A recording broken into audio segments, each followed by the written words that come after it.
Hi, it's Caleb with Terrytown RV. I'm out here at a 2022 North Point 380 RKGS, and we're going to do an orientation today. We'll start up here in the front.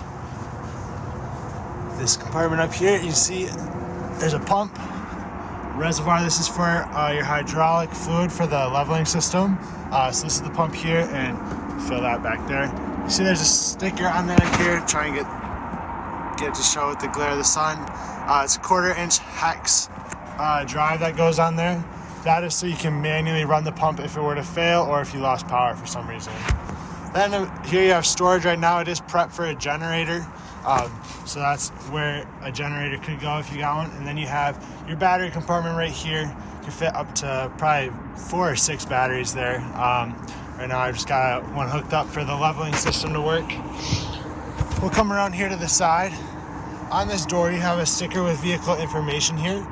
So there's going to be tire pressures on there, cargo capacities, dry weights, VIN number, things like that. And then in here you have your two 30-pound propane tanks with the regulator in the middle. Up top here you can switch between which tank you're using, just like that. So whatever way that's pointed is the tank you're using, and then you just open up the valve on top. And in the corner here you have your battery disconnect. So right now this is in the on position. I can't pull that key out. If you turn that key 90 degrees to the left, and then you'll be able to take that out. That's going to disconnect power from the unit. That'll keep your batteries from getting drained down during storage. Typically, the only time you really need to use that is for storage, for long-term storage. Otherwise, if you want your batteries to charge when you're hooked up to your vehicle or to shore power, or if you have a solar panel hooked up, you want that in the on position like it is now. Next, we have your docking station and one side of your passenger storage in the front. You can also see in here that you have your inverter mounted. The switch for the inverter is going to be inside right when you walk in. The inverter takes power from your 12-volt batteries, converts it to 110 so that you can run your refrigerator off of the batteries when you're going down the road, or if you're kind of off-grid or boondocking. Since you have a residential style refrigerator on this unit, that is electric only. So the inverter allows you to run that off your batteries. And also, typically they power up a couple outlets with it, which will be labeled as inverter powered. You also have that Jayco water jug there. That is for your purified water system. So you'll fill that with purified water. There's a separate pump for that system, which goes to, I believe, the ice maker and water dispenser inside.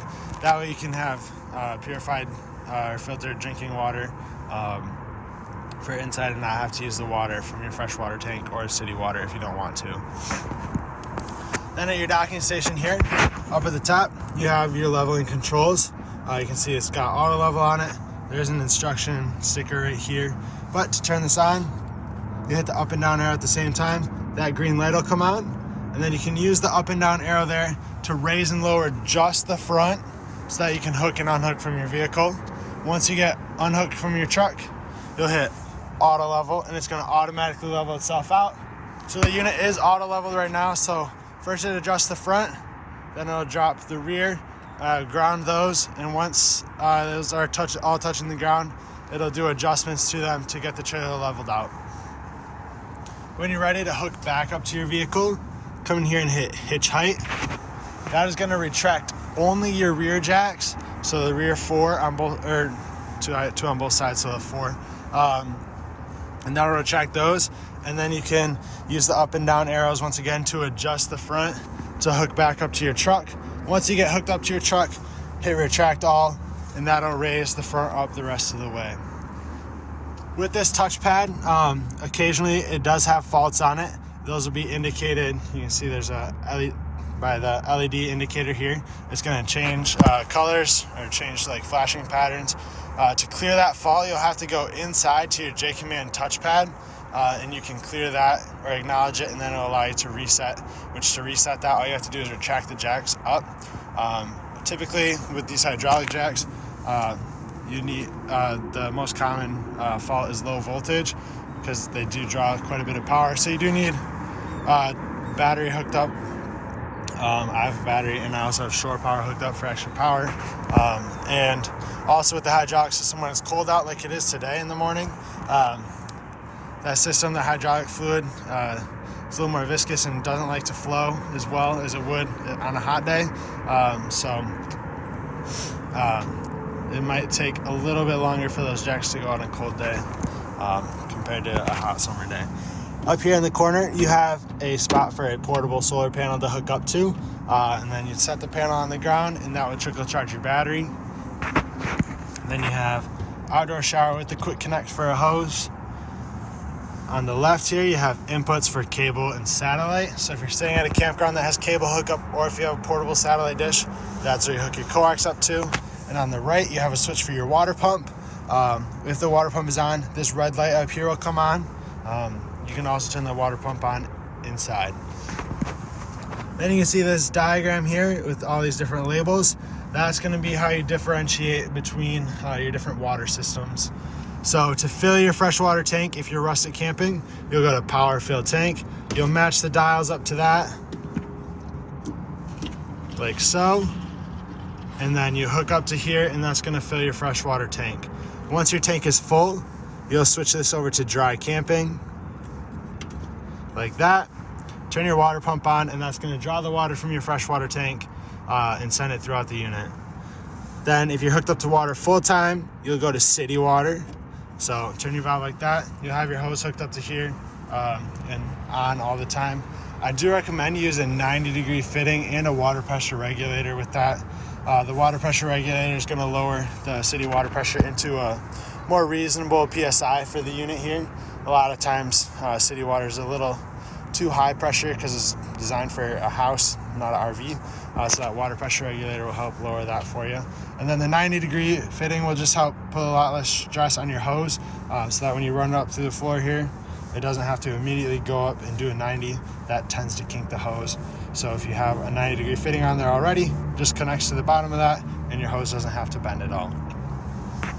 Then on the right here, you have two diagrams for winterization and sanitizing. So this will sanitize your freshwater tank. This is to winterize the entire unit.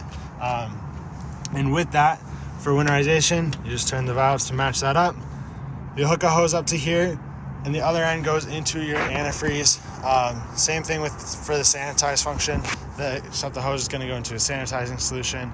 You'll turn your water pump on, and that's going to draw that antifreeze or that sanitizing solution up into the unit or into the tank, and then you can winterize and sanitize unit that way. This black connection here is your black tank flush. So you'll use that when you drain your holding tanks, which you have two pull handles here. Those are going to drain out right at that connection there. So it's a black and a gray. They're both labeled and color coordinated for you. So the black tank is going to be for the toilet. Gray tank is dirty sink and shower water. When you pull these, you do want to do it in a specific order. You want to do black tank first, let that drain out. Once that's empty, you'll pull your gray, and that gray dirty sink and shower water is going to help rinse the black toilet water out of the end of your hose and the end of your drain there. Once the gray is empty, close that, leave your black tank open, and you'll hook a hose up to your black tank flush, and that's going to spray directly into your black tank and help to rinse it out. And it'll help clean off your sensors a little bit so you can get more accurate readings inside on your tank. You run water through there for probably 5 or 10 minutes is all you need. And then you can turn it off, close your slide valve, close your sewer cap, and you're all set there. You do also have a water filtration system here, so you can take that canister off and drop a water filter in there. There should be one inside, and that'll filter all the water through the city water or through your water pump. Here you have your furnace exhaust vent. This is going to blow out hot air when you're running your furnace, so you want to be sure you don't block it or touch it or put anything in front of it that could burn or melt. And below that is your water heater. So take the cover off there. This is gas and electric. Both the switches for that are inside. And down at the bottom, you have your drain with your anode rod plug. Over time, that anode rod is going to corrode. That is completely normal. This has a steel tank, so in order to keep the tank from corroding, they use an anode rod until that anode rod corrodes. So you have to replace that every 2 or 3 years or so. But like I said, gas and electric, it's all electronic ignite, so you don't have to light any pilot lights or anything. Before you turn it on, though, you do want to be sure that there's water in the tank. To do that, pull on your pressure relief valve here, and when water comes out, that means that you're good to turn it on. For gas, make sure your propane's turned on. For electric, you do need one-time power. And when you're all done with it, I recommend you take your anode rod out, let the water drain out. That way you don't have this sitting in there, and that way water is not just sitting in your tank in between uses, because that can get kind of gross sometimes, a little stagnant, and you don't want that. Right here you have this little compartment. You can see there's some wiring in there, spot for your switch up here. So it's prepped for a Sanacon macerator. Doesn't have one, but it's prepped for it. Basically, a macerator will just pump out and chop up everything from your black tank, so you can drain that out a little bit easier and faster.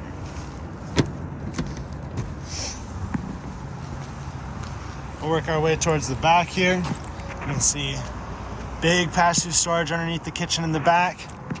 And with these doors, you can still open up your slide out over top of them.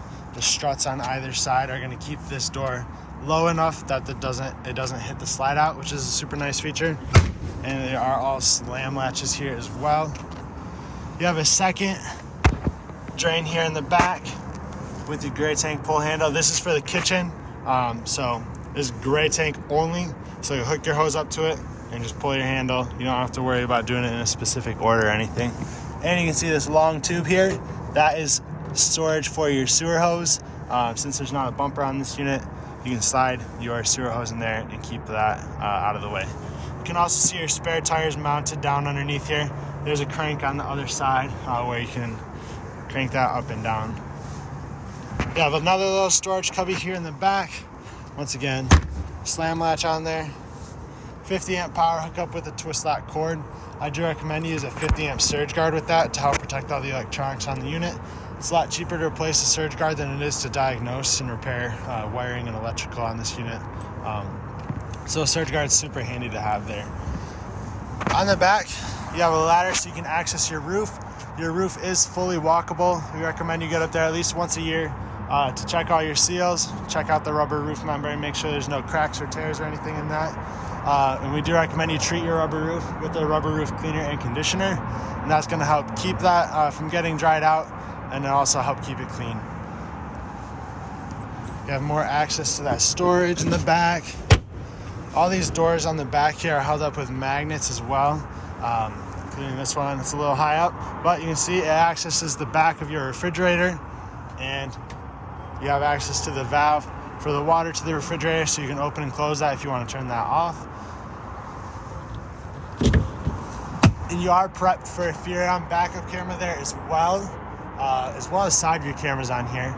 So with that system for the backup camera, just mounts up there. There's one wire you plug in, and then you have a monitor in your vehicle so you can see what's behind you when you're backing up. Super handy with a unit this big, as well as the side view cameras. Those help you see the lanes next to you when you're going on the road, which with this you have a pretty big blind spot, so that can be a nice feature to have as well. Right here you have your hitch receiver with the 4-flat plug, and you see there's a low point drain label right down here. Let's see if we can see it right there. That is going to connect up to the drain for the refrigerator. Out back here you have mini fridge with the temperature dial to control that in the corner. You have connection for your J port. Let's see if I can get this open here. There we go. So it looks kind of like a hitch receiver. There's a table that slides in there, and then you have a tabletop outside. This is the other side of that pass-through storage. Once again, these struts keep this door low enough that you can open up the slide. This is where you crank the spare tire down. So in there is a spot where you put a 3/4 inch socket, and you can crank that up and down, and that'll drop the tire down or raise it up. You have one of your 2 power awnings. Both of those are going to be controlled from the touchpad inside. You have 2 outdoor speakers on either side of your steps. And with these solid steps here, they are strut assisted, which is super handy. But there are a few other things you want to know about them when you take them in and out. Make sure your door is all the way open. Then you can pick these up. And that strut makes it super easy to get them in and out.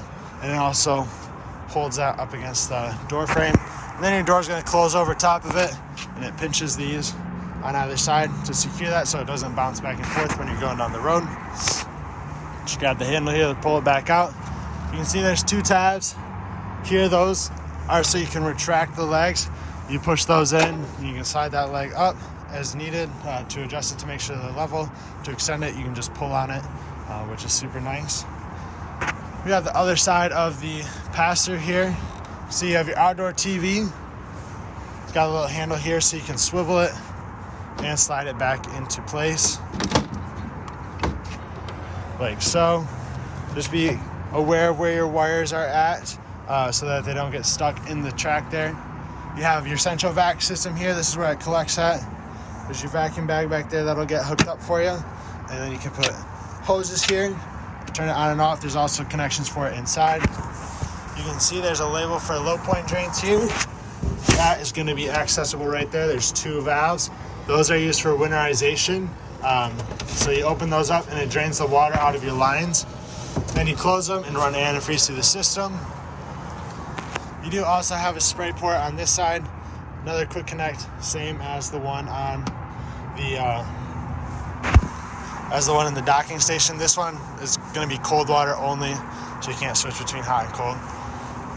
You have a spot for a 3rd propane tank. This would be if you had a generator in here, because it would be an LP generator that goes in there, and this would be the tank that supplies the LP for that.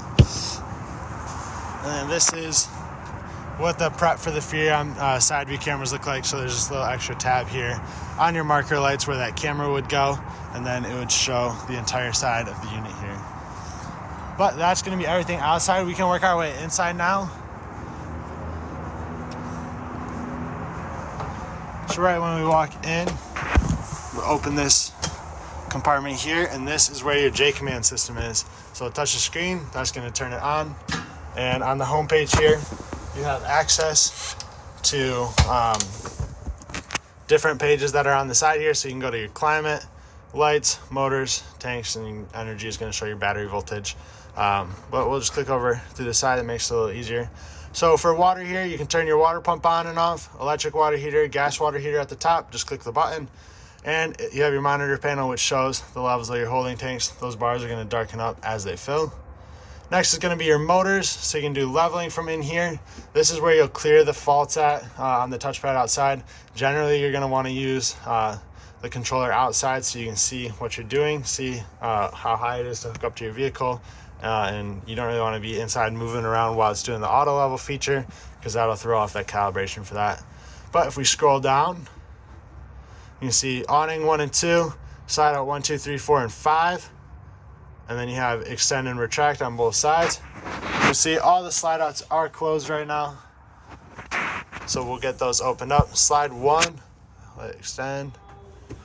That is going to be the front bedroom. Generally at Jayco's, they work their way in a circle for numbering the slide outs. So the bedroom is going to be 1. Then the off door side living room slide out should be number 2. Off door side kitchen should be 3. Then door side kitchen is 4, and this slide right next to us is going to be 5. So this slide out 2. You see how it starts to move there.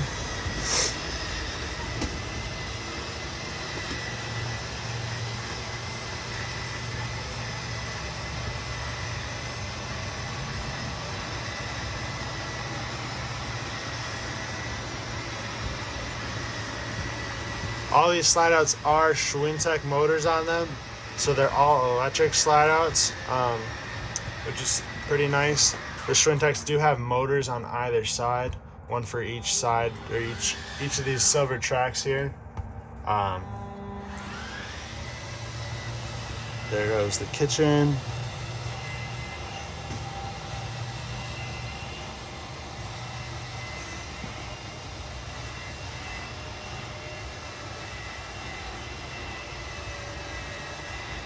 And these slide outs do, you'll hear them, the motors turn off once they're fully extended and fully retracted, which is nice. There's the other kitchen.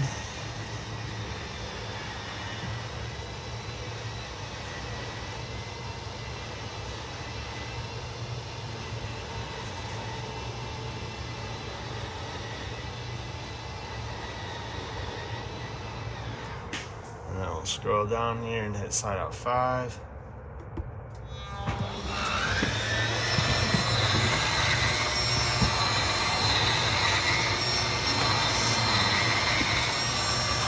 And now we can get a better glimpse at everything inside.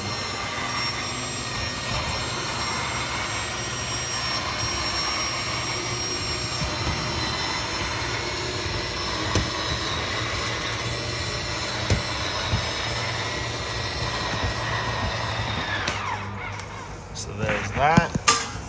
We'll scroll back up here. You have your awnings too. So if we hold on extend, awning 1 is going to be your main awning here. Just hold down the switch to extend it. Really nice thing about this is it has black fabric, so it doesn't show dirt as well. It looks a lot cleaner in my opinion. With these, you want to look for a little extra fabric to hang down at the end like that. And you'll see the bare awning tube. That's going to be your indicator that it's fully extended. And that's when you take your finger off the button. Your arms are adjustable on either side. They're a little cold right now, so they're not going to want to bend. But you pull this down and it bends at this elbow, and that's going to adjust your awning one way or the other so that you can drain water off of them, and that way it doesn't just pool up on top. These are on struts though, so if enough weight and water was to pool up on top, it would eventually drop that down there and it would drain the water off of one side. You just want to be sure you don't stand under it if that happens, because you'll get soaking wet. Before you close these, make sure you put these arms back to straight so that they go back towards the trailer evenly. For your slide outs and awnings, you do also have the ability to do that on the touchpad down here. So you have A1, A2, awning 1 and 2, and then extend and retract. And you have S1, 2, 3, 4, and 5. Those are going to be all your slide outs. Once again, extend and retract. OF is off. You hit extend, that shuts the screen off, or shuts this off. Then PA is pair. So if you want to pair your phone to the J-Command system here, you'll use that feature, and then you can run everything from the J-Command app on your phone. And once you do that, it's going to pop up with a screen like this. You'll select your device. That's what we want. We want to pair using Bluetooth. So we'll go back to the pair here. We'll hit extend. That's going to start flashing. We'll hit pair using Bluetooth.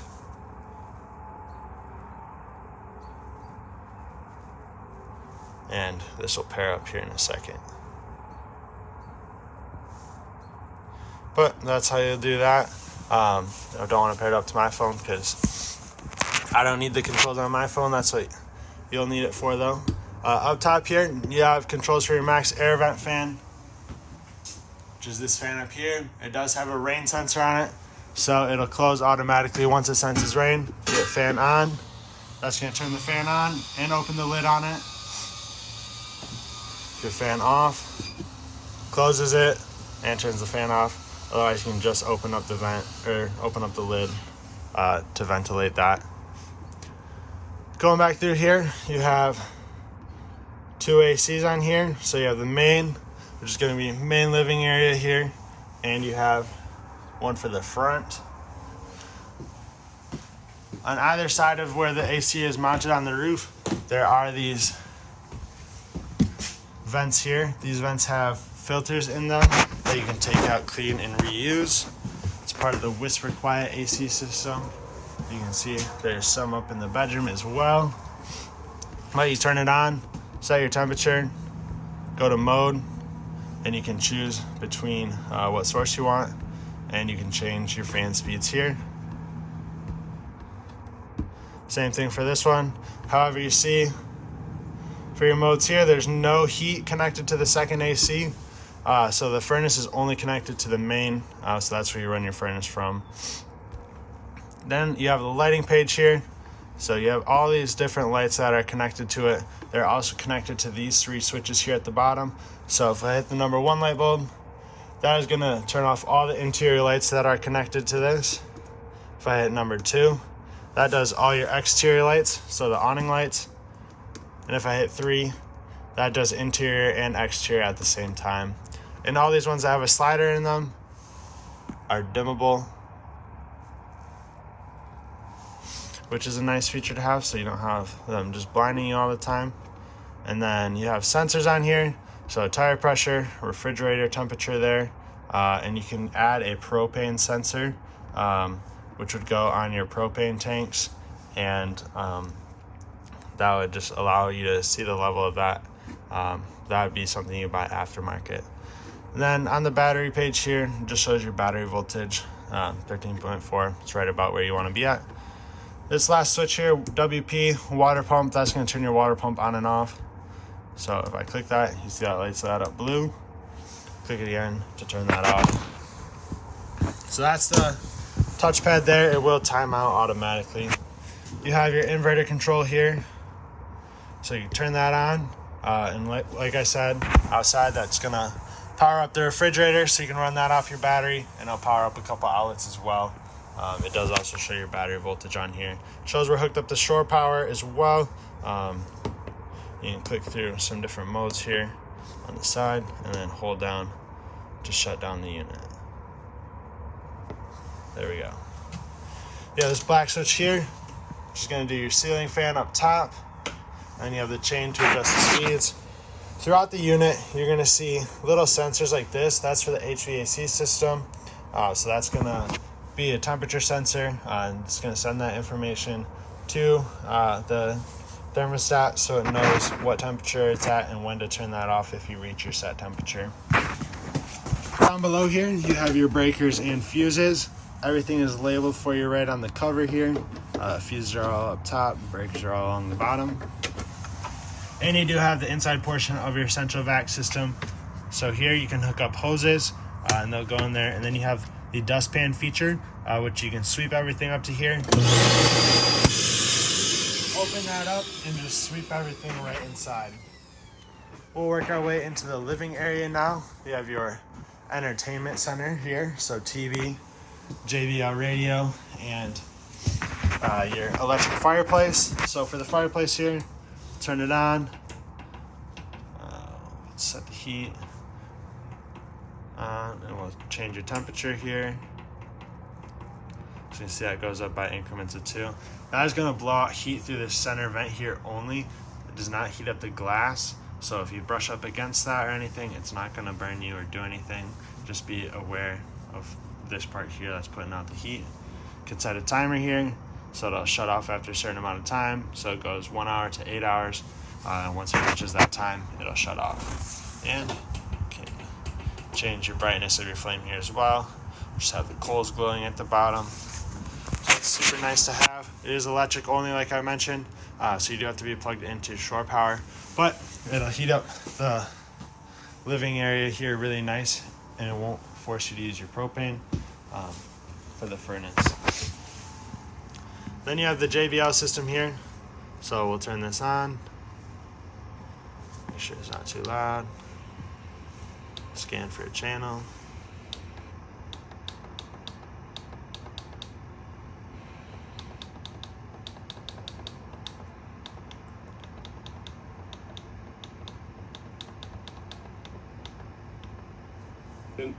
And so there's very little in common scan through your channels here. Volume, you have 3 speaker zones on here. So A is going to be these speakers here.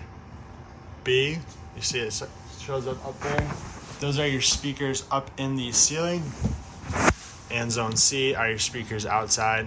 And you see it shows A, B, C when they're all on, or you can turn them all off.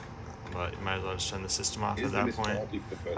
This is also Bluetooth compatible, so if you click through your modes, USB, aux 1 and 2, optical, HDMI, ARC, Bluetooth, so you can pair your phone up to it, and back to FM. All your input ports are right down here, covering them up with my finger there, but that's where you can hook up all that stuff too. You can see you have a folding chair on both sofas there. Those are just an extra folding chair they can throw up there, or set up a table somewhere in here and use that. You have the theater seats here. These do have a light switch on there, so you can do the underneath light. They're also power open and close. for both sides. You just hold it down, open to open them, close to close it. And then they have massage and heat on them as well, and USB port there. On the other side, or on the right side of the theater seats here, you have a little hidden compartment underneath the little table there. We'll head up into the kitchen now. See, you have the 2 stools here. The tabletop there is USB chargers for you. And then lots of counter space up here, and then the microwave and convection oven. For microwave, hit microwave, and then you're setting the time. For convection, hit convection, and you'll set a temperature underneath here. You also have a light for underneath, and your exhaust fan on there as well.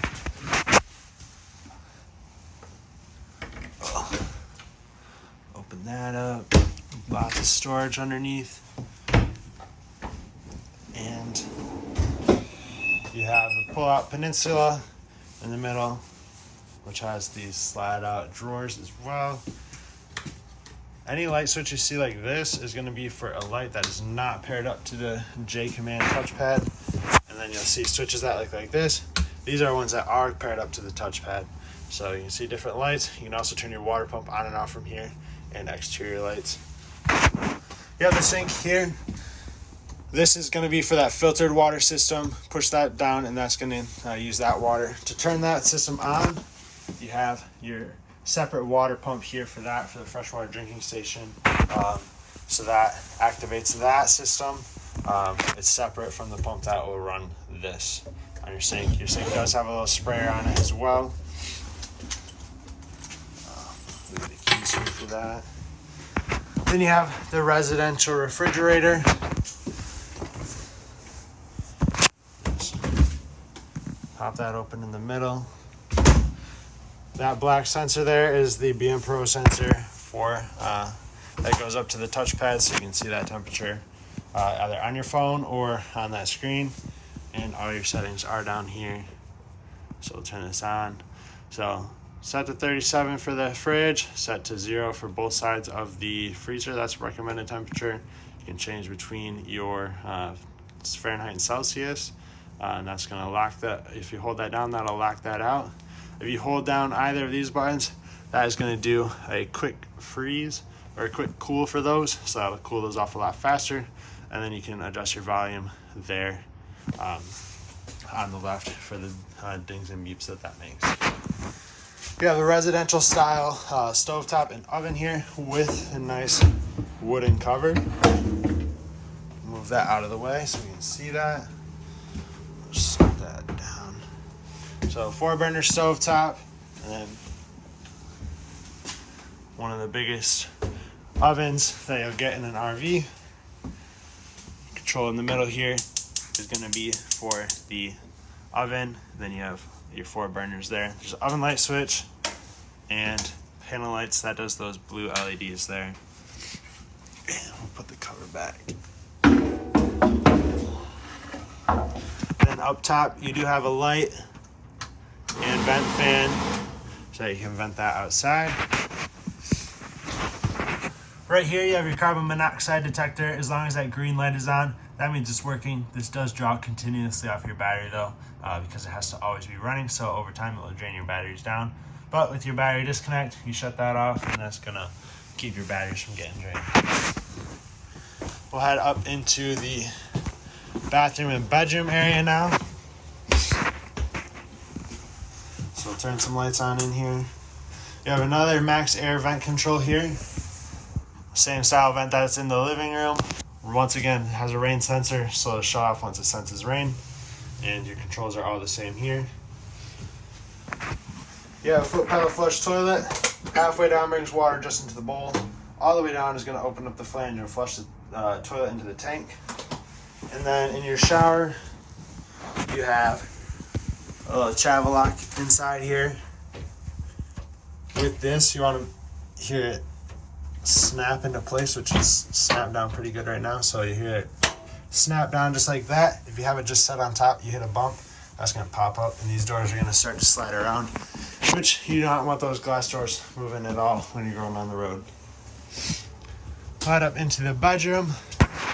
You have the bed there and sliding front closet doors. You are washer dryer prepped in here, so that's what all those connections are for. If you had a washer dryer, take those shelves out, and they would be replaced by the washer dryer. Otherwise, you got lots of storage in here.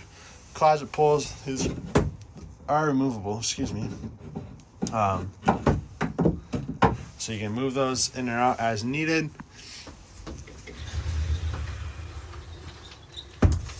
With these doors here though, they do have this travel lock on them. Pull that over and latch those so that those doors aren't sliding around when you're going on the road. You have TV up here as well, and if we pick up, you have hidden storage underneath there as well. It's not very deep, but it's a nice extra use of space. And if we pick up on the bed, there's going to be storage underneath there. That blue bag has all your vacuum hoses and attachments for the central vac system. There's a blue slinky hose in here as well. That's going to be your quick connect hose that goes to the outdoor shower and the spray port. You have a few racks for the convection oven there. These covers are for the extra chairs, and then that white hose there is going to be used for winterization, so you can hook that up, and the other end of your hose goes into your antifreeze. Up above your bed, you see that white box on the ceiling. That is your WineGuard Wi-Fi gateway. So if you get this set up, you can turn this on and off, and you can have it as a Wi-Fi booster. So it'll boost your signal.